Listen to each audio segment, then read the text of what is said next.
Looking to get into real estate and into real estate sales and wondering what you need to know prior to getting started? Well, you're in the right video. So stick around. I got 5 things we're going to share with you.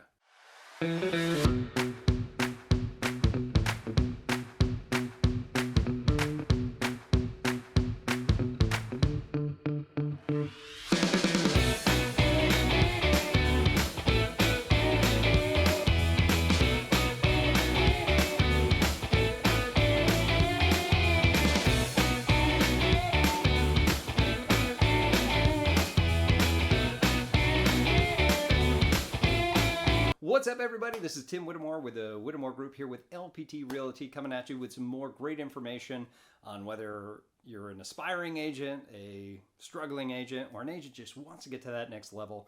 We're here giving you the best information that we've had from a better part of a decade. Now, I've been through it all. I've been that single agent.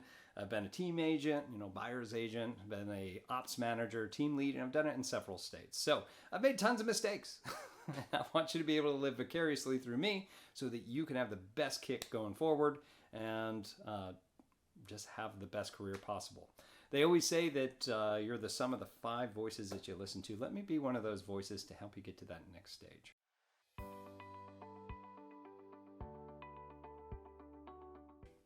All right, so what are the 5 things you need to know before becoming a real estate agent? Number 1 is success is going to be based upon productivity.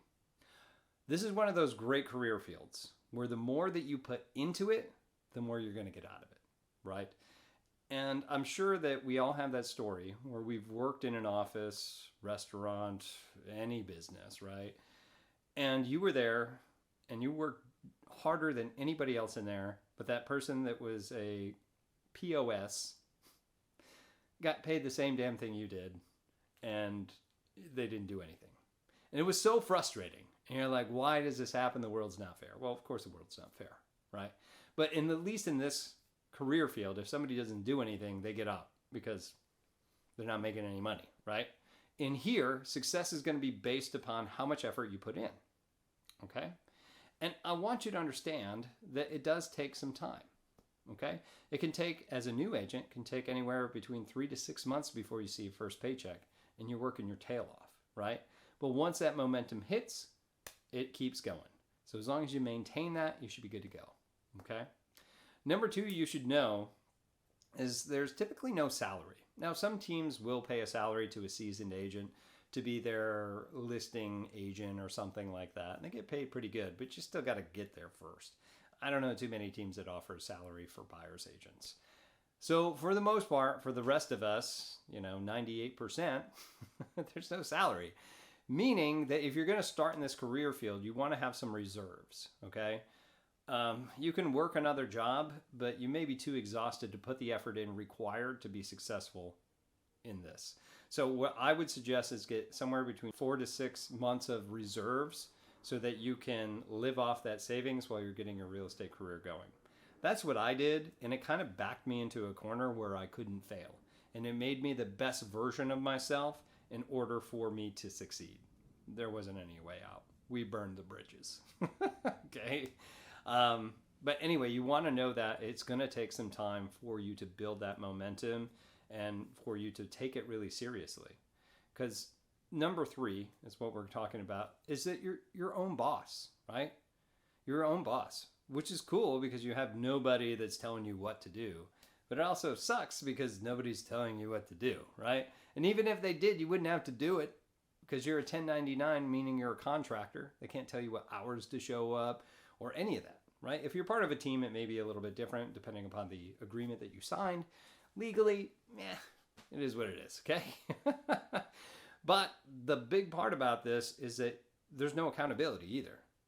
And most brokerages, as a single agent, they don't really care. They'll give you what support they can, but they're really there to support the producers and somebody else that just happens to be good enough, right? And ascend the ranks pretty quickly. They, gets it. But if you're part of a team, it's usually a more concentrated effort and you have accountability with them, which is one of the reasons that you would join them. But the big thing here is to have accountability. If you can't keep yourself accountable, which most of us can't, make sure you have a colleague at work or somebody at home or a friend that can keep you accountable for the things you're supposed to be doing. One of the things I want you to remember, and I got this from John Cheplack, who's another real estate influencer, and he said that committed people will outlast talented people 100% of the time. Okay? A committed human being will outlast a talented human being 100% of the time. That's exactly what he said. And I thought that really resonated because it's so true. From the many, many people that I've trained over the years, that's what I've always seen. And even in my career field, that if you can stay committed to the things that you promise to yourself, to your team, to your brokerage, to your family, then you will succeed.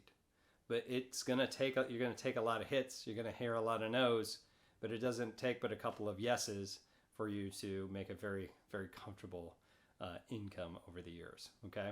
But you're the boss. All right, number 4, you're going to never stop learning.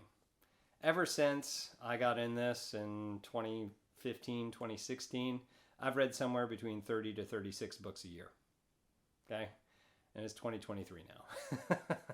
And some of them I reread or listen to on Audible or whatever, but I never stop learning. I continue to go to conferences because real estate isn't just stagnant. It continues to move. It continues to change. When I got in, YouTube wasn't a big thing that people were using for real estate necessarily, right? But now it's all over the place. And then we have things like TikTok and other places to procure business, and it continues to change. And because it continues to change, we have to continue to learn. And if you're not learning, you're not growing. And if you're not growing, you're dying. Okay?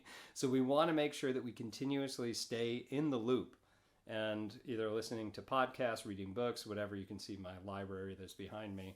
It's just continuously growing to stay on top of the trends and to cage your mind of what you need to be that next level of an agent, as an entrepreneur, because you're basically an entrepreneur. You know, if you want to be a team lead or broker or whatever that next stage is, you have to continue to keep learning and expect that there's continuing education they're going to force you to do anyway, depending upon what state that you're in. There's always, almost always, those continuing education courses that you have to go through. So keep that in mind. Last but not least, number 5, this whole business is a delayed gratification business. And I didn't even need to put air quotes on that.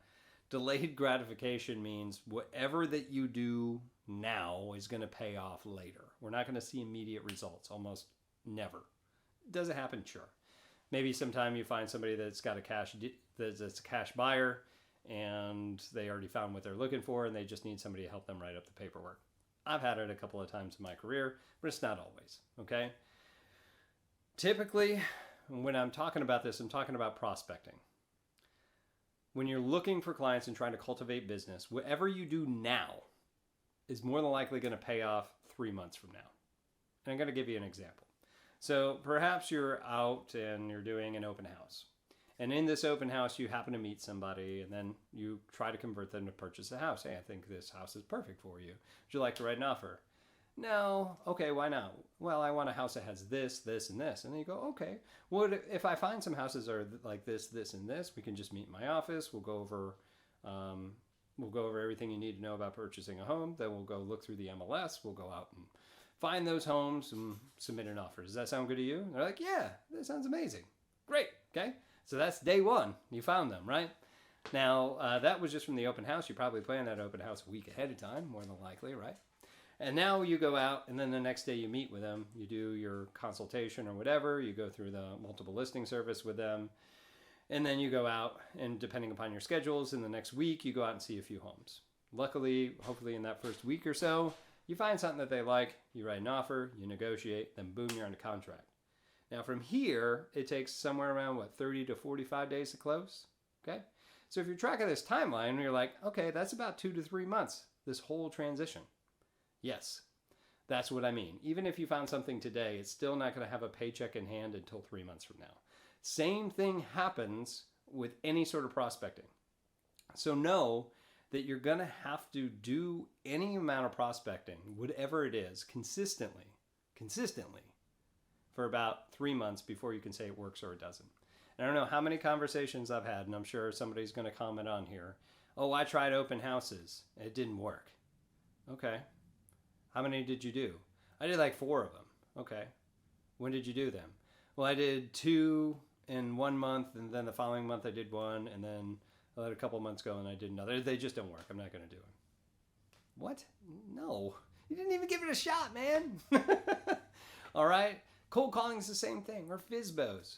Man, you're going to have bad calls. You're going to have really not nice people. But you just got to get through it. You got to push through it. No matter what, there's always going to be one person that's going to make your day, and you're always going to have one person that's just going to make you feel like, ugh, I really want to do this. Guaranteed.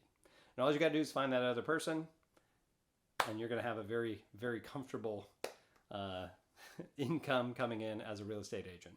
So again, delayed gratification, be prepared for that. But that's really got for the 5 things you need to know prior to being a real estate agent. If you have any other questions, please leave it in the comments below. I love hearing from y'all. If you have any questions in addition to that, please leave it in here. Please try to keep it positive.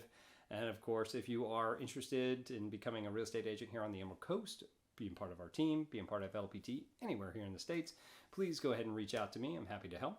Give me a call, text, email, find me on social media, whatever's easier for you. I'm happy to help any way I can. But again, my name's Tim Whittemore with the Whittemore Group with LPT Realty. See you in our next video.